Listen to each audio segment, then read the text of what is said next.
हाय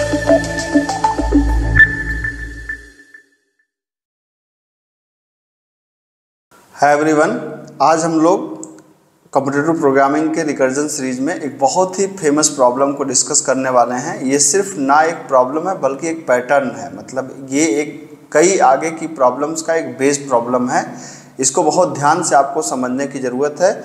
मेरे hacker rank URL पे recursion problem 6 नाम से ऐड है। मैं चाहूँगा कि वहाँ पर जा कर के आप इसको सॉल्व करें। हैकर रैंक का URL डिस्क्रिप्शन में आपको मिल जाएगा, ठीक है। तो अब आपको चाहिए क्या? Subset of a given number. हम कह रहे हैं कि एक किसी भी दिए गए नंबर का सबसेट आपको निकालना है। तो यहाँ पर एक खास मैकेनिज्म को हम लोग फॉलो करते हैं जिसको बोलते हैं इनपुट आउटपुट मैकेनिज्म। जैसे मान लीजिए कि इनपुट में आपको दिया गया कि स्ट्रिंग AB और आउटपुट को आप शुरुआत में मान लीजिए क्या? ब्लैंक, ठीक है। तो एक स्ट्रिंग आपको इनपुट दिया गया है, मान लीजिए AB, और आपको इसके सारे नॉन एम्प्टी सबसेट चाहिए, ठीक है। अगर नॉन एम्प्टी सबसेट को आप समझना चाहें तो जैसे हमने कहा कि given string as input we need to write a program that will print all non empty subset. इसका मतलब देख सकते हैं AB दिया गया है इनपुट में, इसका सबसेट है BA इसका एक सबसेट ब्लैंक भी बनेगा, लेकिन ब्लैंक को मैंने यहाँ पर प्रिंट नहीं कराया है, ठीक है। तो ये क्या कहना चाह रहे हैं, आइए इस बात को समझते हैं कि इस प्रॉब्लम को हम लोग अप्रोच कैसे करेंगे, ठीक। तो अब इस प्रॉब्लम को अप्रोच करने का आसान तरीका है। क्या आसान तरीका है? यहाँ पे एक खास मैकेनिज्म होता है। आप एक इनपुट लीजिए और यहाँ पर इनपुट है ब्लैंक और एक आप लीजिए आउटपुट। नहीं, इनपुट ब्लैंक तो नहीं है। इनपुट शुरुआत में क्या है? इनपुट शुरुआत में है AB और आउटपुट क्या है? ब्लैंक है। तो अब हर कैरेक्टर के लिए हम एक डिसीजन यहाँ पे लेने वाले हैं। 2 डिसीजन हम हर एक कैरेक्टर के लिए एक डिसीजन ये लेंगे। यहाँ पे आउटपुट को ऐसे लिख लेता हूँ मैं कि एक बार हम इनपुट को कंसीडर करेंगे, एक बार इनपुट को हम कंसीडर नहीं करेंगे। तो कंसीडर करेंगे नहीं करेंगे इसका मतलब क्या? ज़रा इसको ध्यान से समझ लीजिए। इसका मतलब यह है कि चेक, अगर आप ध्यान से देखिए तो जैसे अगर AB है तो टेक्निकली AB स्ट्रिंग है, तो लेकिन एरे की फॉर्म में ही होगा मेमोरी में, तो AB ऐसे होगा, ये 0 है 1 है, ठीक है। तो इसका मतलब ये हुआ कि हम पहले इसको लेंगे, एक बार हम सोचेंगे कि हम बात स्टार्ट करेंगे 0 से। तो इनपुट ऑफ 0 को हम एक बार लेंगे और एक बार नहीं लेंगे, मतलब एक बार हम कंसीडर करेंगे, एक बार कंसीडर नहीं करेंगे, मतलब एक बार आउटपुट के अंदर डालेंगे, एक बार आउटपुट के अंदर नहीं डालेंगे। मतलब मान लीजिए हमने स्टार्ट किया कि हम इनपुट ऑफ 0 को नहीं लेंगे। जब 0 को नहीं लेंगे तब क्या करेंगे? अब क्या है? तो इनपुट आउटपुट क्या हो जाएगा हमारा? आउटपुट ब्लैंक ही रहेगा, क्योंकि आपने 0 को तो लिया नहीं, इनपुट ऑफ 0 को नहीं लिया। और इनपुट में क्या हो जाएगा? जब भी हम किसी चीज़ के लिए डिसीजन लेंगे, जैसे हमने A के लिए डिसीजन ले लिया, तो जब A के लिए डिसीजन ले लिया तो अब हमारी लिस्ट से वो A को हम गायब कर देंगे। हम लिस्ट से क्या करेंगे? A को गायब कर देंगे। जैसे A है B है, तो A के लिए जब डिसीजन ले लिया तो A को हम हटा देंगे, फिर जब हटा देंगे तो बचेगा क्या? B ही सिर्फ बचेगा, ठीक है। तो अब एक बार फिर से, अब ये तो इधर के लिए था, अब इधर के लिए, तो इधर के लिए इनपुट क्या है? अभी AB ही है, तो हमने इसके लिए कहा कि अब इसको हम लेंगे। तो लेने का मतलब क्या? आउटपुट के अंदर क्या आ जाएगा? आउटपुट के अंदर आ जाएगा आपका A आ जाएगा, और इनपुट के अंदर क्या बचा? अच्छा, इनपुट के अंदर बचा था B, तो यहाँ भी B लिख दीजिए, और यहाँ भी इनपुट के अंदर क्या बचा? B। बिल्कुल सिंपल सी बात है, इसमें कन्फ्यूजन है कोई बात नहीं। इसमें कहने का मतलब है कि हमने इनपुट ऑफ 0 को एक बार कहा कि एक बार हम कंसीडर करेंगे, एक बार कंसीडर नहीं करेंगे। तो जैसे मान लीजिए बिल्कुल वैसी बात है कि जैसे आप मेरे सामने एक आदमी मेरे सामने आया, तो हमने ये तय करना है कि हम उसको अपने पास रखें या उसको हम छोड़ दें। तो दोनों ही केस में अगर पास रखेंगे तो भी वो प्रोसेस हो गया, और छोड़ दिया तो भी वो प्रोसेस हो गया। तो इसका मतलब कि अब उसके लिए हमने डिसीजन ले लिया, जो भी डिसीजन ले लिया उसको हमने अपने पास रखा या नहीं रखा, अब A का काम खत्म। अब हम किस पे बात करेंगे? अब उसमें से क्या करेंगे? अब A को हम हटा देंगे, मतलब इसको यहाँ से हम हटा देंगे। हटाने के बाद क्या करेंगे? अब यहाँ से आइए, अब हम कह रहे हैं कि अब हम फिर यहाँ पर भी 2 चॉइस होगी। रिकर्जन यही करता है कि हमेशा चॉइस को ऐसे लेके चलता है। तो कहा एक बार नहीं लेंगे और एक बार लेंगे। तो जब नहीं लेंगे तो नहीं लेने का मतलब क्या है? नहीं लेने का मतलब है कि हमारा आउटपुट क्या हो जाएगा? नहीं लेने का मतलब है कि आउटपुट ब्लैंक ही रहेगा, ठीक है। और इनपुट में चूंकि हमने नहीं लिया तो डिसीजन ले लिया, हमने डिसीजन ले लिया तो हमारा इनपुट क्या हो गया? इनपुट ब्लैंक हो गया, ठीक है। अब इस बार हमने कहा लेंगे, तो लेने का मतलब आउटपुट क्या आ गया? आउटपुट आपका था आउटपुट में कुछ भी नहीं था, अब एक ऐड हो गया, क्या ऐड हो गया, बी ऐड हो गया।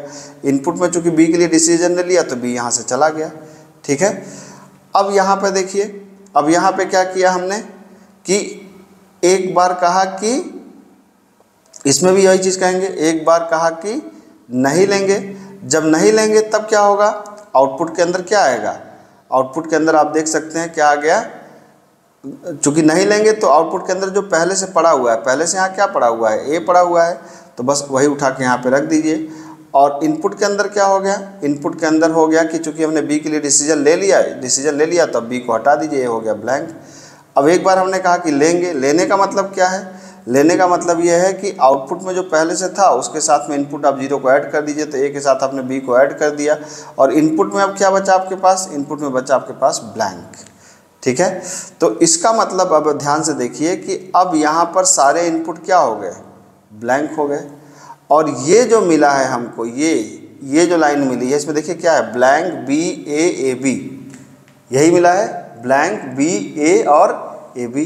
तो यहाँ पे आप देख सकते हैं यहाँ पे क्या है, ब्लैंक को हम प्रिंट नहीं करा रहे हैं तो क्या है, बी ए बी, यही तो चाहिए था ना हमको आउटपुट में। देखिए ध्यान से, बी ए और ए बी, ये देख ले सकते हैं आप, ये आपका यहाँ पे आपका B है, ये A है, ये AB है।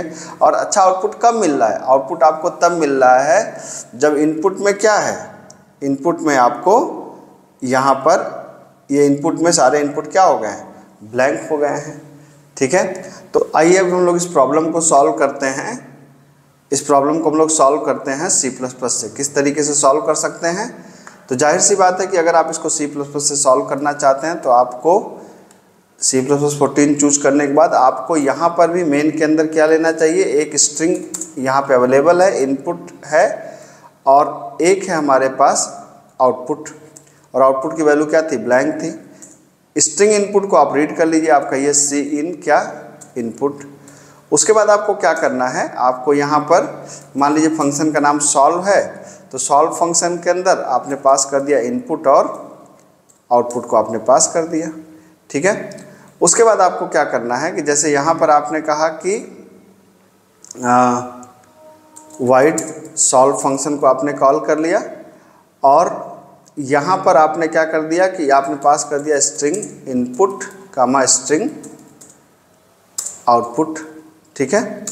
अब यहाँ पर मैंने क्या बताया आपको कि पहले आपको दो वेरिएबल लेने हैं। एक वेरिएबल आपने ले लिया, मान लीजिए आपने कहा कि स्ट्रिंग नॉट पिक, और नॉट पिक के अंदर क्या था, जब नॉट पिक था तो सिंपली आउटपुट को ही आप उसमें रख दे रहे थे। आउटपुट को रखने का मतलब समझ रहे हैं ना आप लोग, आउटपुट को रखने का मतलब था कि जब भी हम नहीं लेंगे, तो जब नहीं लेंगे तो देखिए जब नहीं ले रहे थे हम लोग तो क्या कर रहे थे, ये जो पुराना आउटपुट था इसको यहाँ पे ला के रख दे रहे थे, यहाँ जो पुराना आउटपुट था इसको ला के यहाँ पे रख दे रहे थे, ठीक है। तो वही चीज़ हम यहाँ पे कर रहे हैं।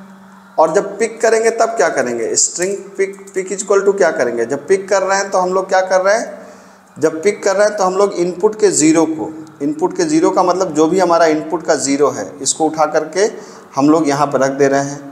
यहाँ पे इनपुट का ज़ीरो बी था तो उसको जब पिक किया तो उठा के यहाँ पे रख दिया, आपने देखा यहाँ पे, ठीक।